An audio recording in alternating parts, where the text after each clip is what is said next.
bawah kepimpinan Yang Amat Berhormat Datuk Seri Anwar Ibrahim selaku Perdana Menteri ke-10, Kerajaan Madani akan terus tekad dalam memenuhi hasrat dan iltizam yang telah dititahkan oleh Baginda serta kekal giat berusaha sebaiknya untuk membawa Malaysia mencapai status ekonomi berpendapatan tinggi.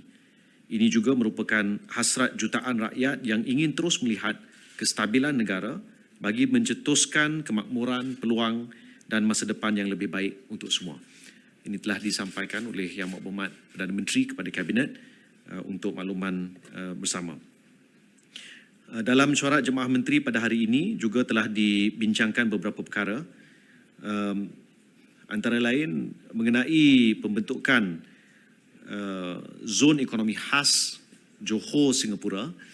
Kerajaan Pusat akan menyelaras beberapa perkara bersama dengan Kerajaan Negeri Johor dan beberapa mesyuarat akan dimulakan dalam masa terdekat yang akan dikendalikan oleh Kementerian Ekonomi dan juga Kementerian Pelaburan ataupun MITI. Dan ini bagi menyelaras beberapa dasar di peringkat pusat sekali dengan negeri dan memastikan bahawa usaha untuk membentuk zon ekonomi khas ini dapat dipercepat. Seterusnya, mengenai hari ini Jemaah Menteri juga ada membincangkan kepengurusian ASEAN oleh Malaysia menjelang tahun 2025. Antara perkara yang dibincangkan termasuk memanfaatkan sepenuhnya pelbagai lokasi yang ada di seluruh negara untuk pastikan limpahan daripada kepengurusian ASEAN itu boleh mendatangkan manfaat ekonomi kepada seluruh negara, bukan hanya kepada beberapa negeri. Jadi ini akan menjadi salah satu perkara yang diteliti oleh Kementerian Luar dan juga Sekretariat yang akan menguruskan kepengurusian ASEAN oleh Malaysia pada tahun depan. Perdana Menteri juga telah meminta agar menteri-menteri meneliti serta meluncurkan dan terlibat bersama dalam pelaksanaan program sumbangan asas rahmah ataupun SARA yang mana Yang Amat Berhormat Perdana Menteri sendiri telah menyaksikan di Ipoh baru-baru ini. Ini bagi memastikan menteri-menteri dan seterusnya ahli-ahli parlimen dapat mengenal pasti serta memahami aspek-aspek dalam pelaksanaan program SARA ini agar dapat dijelaskan lebih kepada rakyat serta memanfaatkan kawasan parlimen masing-masing. Itu antara beberapa perkara yang telah dibincangkan dan saya juga ingin memaklumkan bahawa Kementerian Perdagangan Dalam Negeri ataupun KPDN telah memaklumkan Jemaah Menteri bahawa program Fleet Card bagi diesel akan mula dilaksana bagi sektor pengangkutan bermula 1 Februari 2024 dan untuk maklumat lanjut KPDN akan menyediakan maklumat untuk rakan-rakan media. Tapi ini khusus untuk syarikat-syarikat besar yang mana mereka akan mula menggunakan Fleet Card bermula 1 Februari 2024. Jadi maklumat lanjut boleh diperoleh daripada KPDN. Ini antara beberapa perkara yang telah dibincangkan. Saya percaya ramai rakan-rakan media ada soalan-soalan tertentu. Saya buka sekarang. Dipersilakan. Silakan.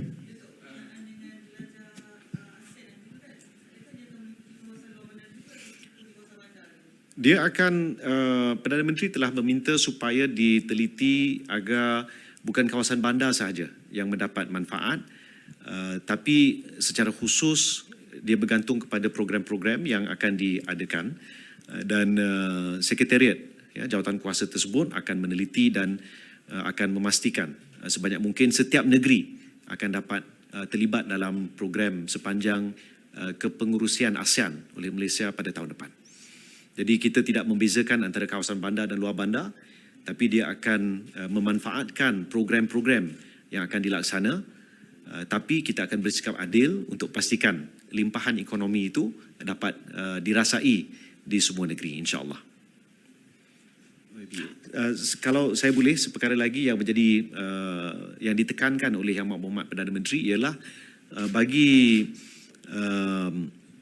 sepanjang kepengurusian ASEAN itu nanti, di mana Malaysia menjadi host ataupun tuan rumah, salah satu perkara yang ditekankan adalah untuk semua cenderahati haruslah berkonsepkan kraftangan Malaysia. Jadi Perdana Menteri telah meminta supaya perkara ini diteliti dan diselaraskan, dan kita akan pastikan di para artisan ataupun pembuat kraft akan dapat terlibat secara besar-besaran sepanjang kepengurusian ASEAN itu nanti. Emir Zainul from The Edge. You mentioned special economic zone.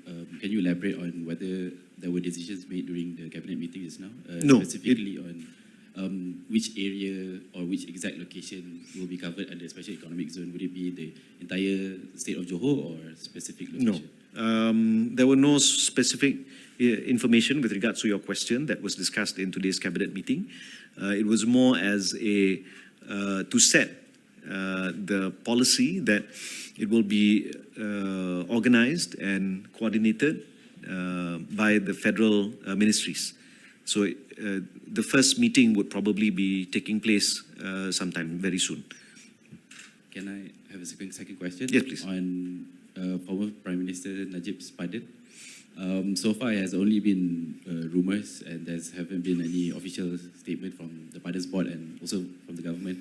Is there? What's the sense of the government? And yeah. Seperti yang rakan-rakan media semua sedia maklum, saya telah sebelum ini menyatakan bahawa kita perlu tunggu untuk kenyataan media. Maka saya minta media di dalam dan luar negara untuk kita tunggu kenyataan rasmi.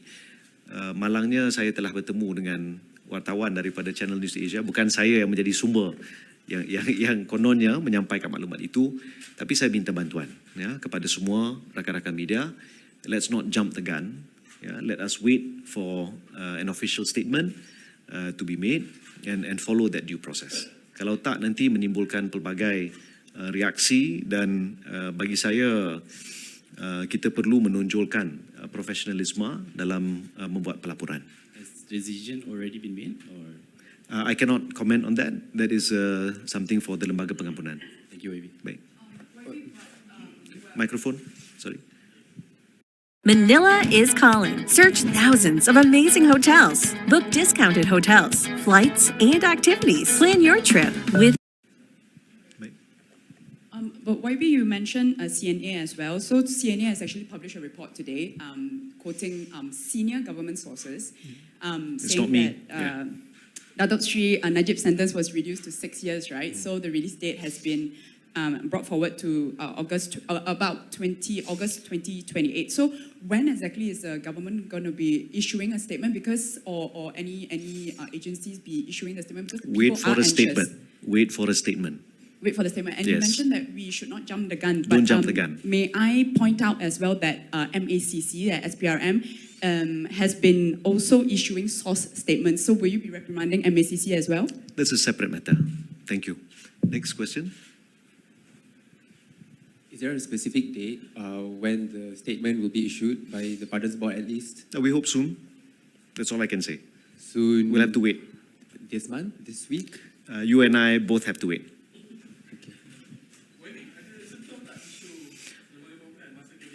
Kita ada bincang, tapi perkara yang khusus berkaitan Lembaga Pengampunan itu akan diselaraskan oleh Lembaga Pengampunan, mengenai sama ada kenyataan media dan sebagainya.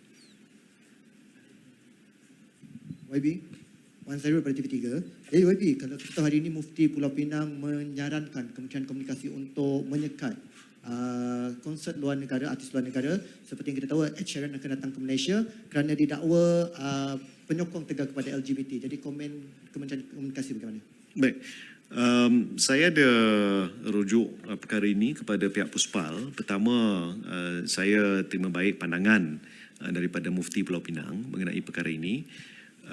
Walau bagaimanapun, untuk makluman semua, salah satu daripada 16 agensi yang terlibat dalam perbincangan untuk memutuskan permohonan bagi mana-mana persembahan oleh artis luar negara melalui Jawatankuasa Puspal. Salah satu daripada agensi tersebut adalah JAKIM, ya, KDN antara lain. Jadi sudah pasti saringan yang teliti dibuat oleh kesemua agensi ini.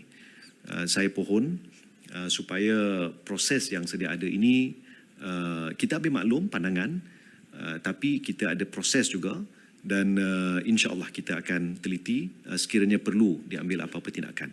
Tapi buat masa ini belum ada apa-apa perubahan kepada kelulusan yang telah diberi sebelum ini. Pada waktu ini, ya. Baik. Ya. Okey. Terima kasih. Terima kasih rakan-rakan media. Okey.